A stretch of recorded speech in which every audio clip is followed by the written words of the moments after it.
Charlie's taking your job and you're taking my job. There you go. So excited to learn from our Cantor this morning. Shabbat Shalom, everybody. So we're all familiar with the Kaddish prayer.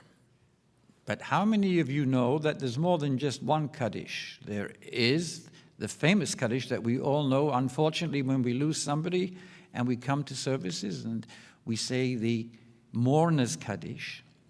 Then there is what we call Kaddish Titkabel, which is the reader's Kaddish, which is exactly the same as the mourner's Kaddish, except it has another line, Titkabel. And then we have what's called the Rabbanan Kaddish, the Kaddish of the rabbis, which is completely different. But when I say completely different, it contains the mourner's Kaddish also. And finally, we have what's called a Chatzi Kaddish, which is half Kaddish. And a Chatzi Kaddish you could think of as bookends. They usually come before a certain section of the prayers, and they come at the end of a section of the prayers. And I'll show you examples of these in a minute. But it's a very interesting story where Kaddish comes from. Firstly, people think that the Kaddish is a sad prayer because mostly they've heard it said by someone who is in mourning. And in fact, if you take the time to look at the translation of Kaddish, there's nothing in it that is sad. All you're doing is praising God. And additionally, Kaddish is not just Hebrew prayer, it's also a prayer in Aramaic, which is the language of the Talmud. It's a combination of Hebrew and Aramaic together. So where did the Kaddish come from? It has a very interesting history. The original Kaddish was not the mourner's Kaddish. It actually was the Kaddish de Rabbanan, the rabbi's Kaddish. Now, where did this come from? So according to the rabbis in the Talmud, they say that when someone passed away and people had a Shiva service in their home, the rabbi of the congregation or the community would come and visit, and he would study some Torah as part of some kind of consolation for the mourners.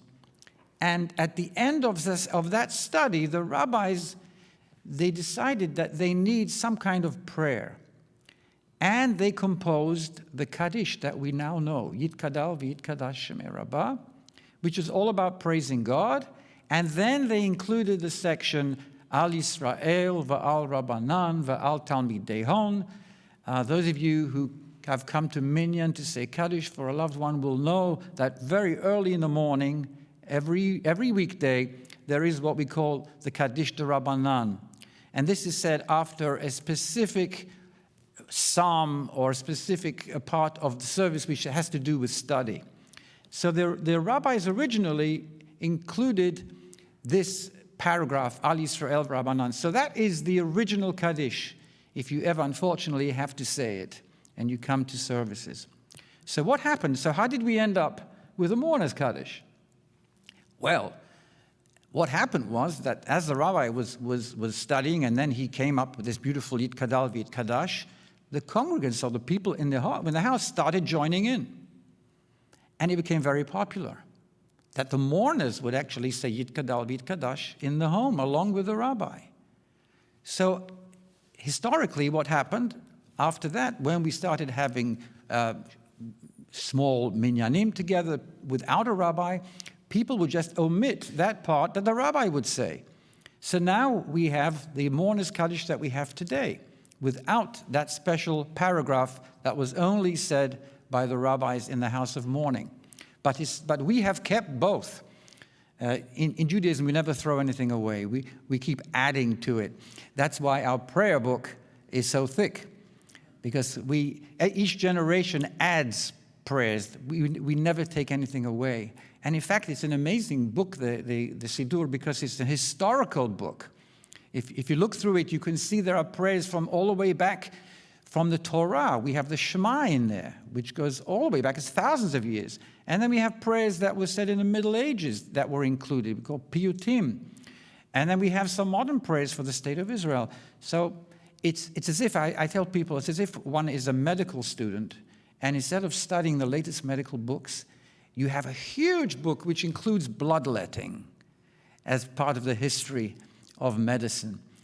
So we have everything in this Siddur. It's very interesting. So as much as we have edited it, it's still not edited in a way that we have cut out our history. So next time you open up a Siddur, think about all the thousands of years of history that are contained in this beautiful prayer book that we have. So I want to use the word nusach for a minute. Does anyone know what the word nusach means? Do we have any scholars here? Any? Okay. So, Rabbi? Anybody? Nusach? Anybody? Okay, so nusach. When you're starting to become a cantor, you have to know the various melodies that are used during services. And we have services every day. We have weekday services, we have Shabbat, we have festivals, and we have high holidays. And believe it or not, there's a special melody for each of these occasions. So I want to use the Chatzi Kaddish, the half Kaddish I told you about earlier, which is the bookend. I want to use that as an example of all the different tunes that a cantor has to learn. They're called nusach, which means a mode, the mode of prayer, that a cantor has to learn, and is actually tested before he can complete his whole course in becoming a cantor. So let's begin with Friday night.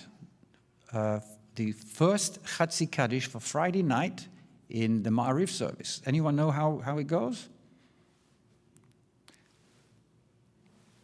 Okay. I'll go over there to the keyboard so I can show you. Okay.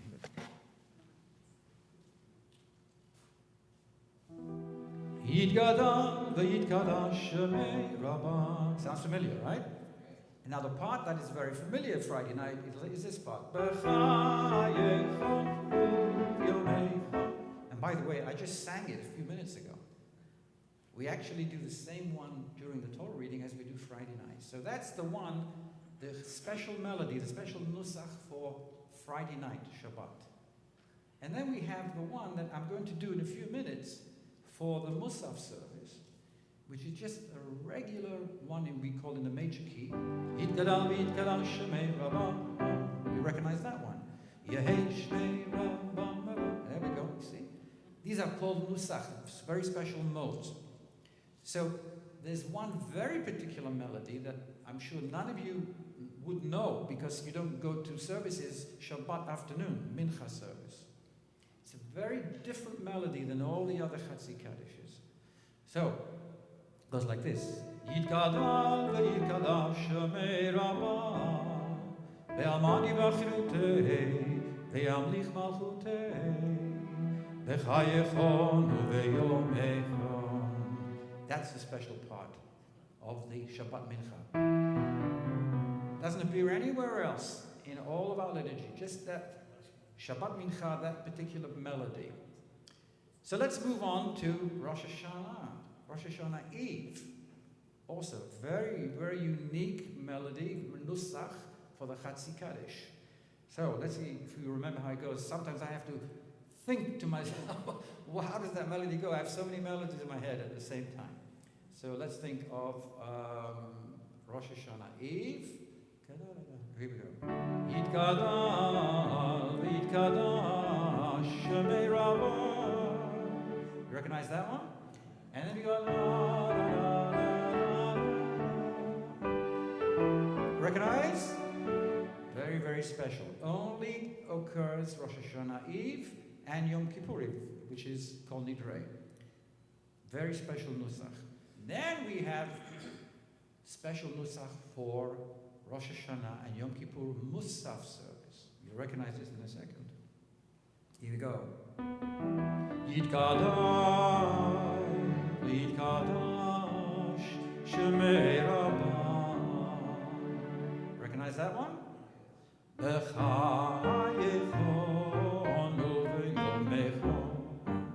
Very different, isn't it? Can you imagine if someone were testing you and they said to you, Rosh Hashanah Eve, oh my gosh, you have to come up with the nusach for Rosh Hashanah Eve. It's very difficult just to have them already in your mind. So that is Rosh Hashanah Musaf and Yom Kippur Musaf. Now we have one more left for the high holidays, totally different.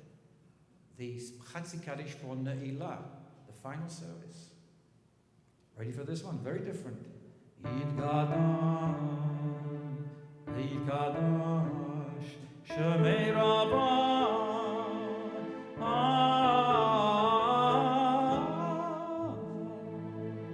very different. Beautiful. Then we come to one more. And this is only done twice a year, when we pray for rain, Geshem, and when we pray for Tau, which is dew, D-E-W.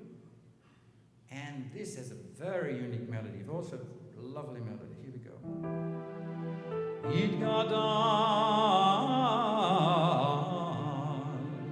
Yitgadosh, Shemei Rabbah,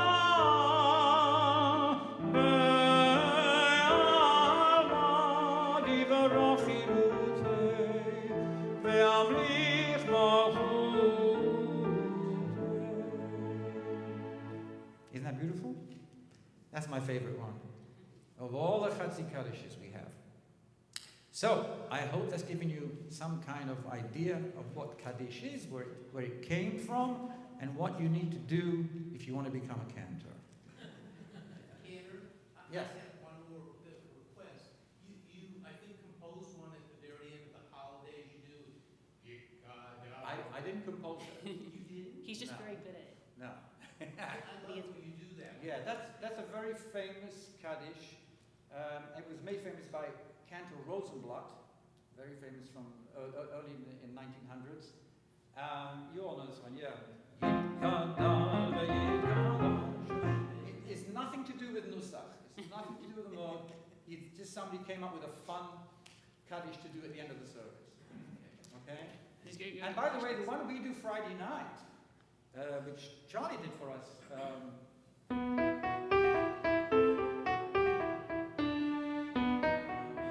By the way, that is wrong. I want you to know, we shouldn't be doing that Friday night. That's true. We should do Bracha, but we do that one, okay? Because everyone loves it. And it doesn't really matter.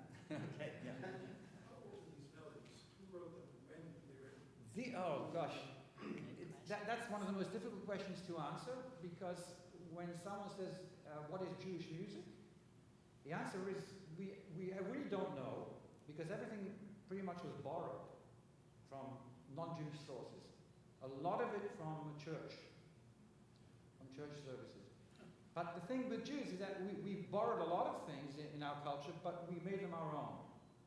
And we made them holy, and we made them very, very special. Some people will say it's called, they say, Sinai. There's a word Sinai, which means from Mount Sinai. In other words, we have no idea where they came from, so we think that maybe Moses handed it down. Who knows? Well, Yasher Koach to the Cantor, with such a good reminder for all of us that not only do we have such a capable and wonderful leader of our prayers and our songs, but someone who is so knowledgeable. And for me personally, as someone who's such a nerd about Nusach and such a stickler, when I hear things that are different Nusach, I'm like, ugh, it's nice to be recognized. There are so many different and beautiful Nusachot and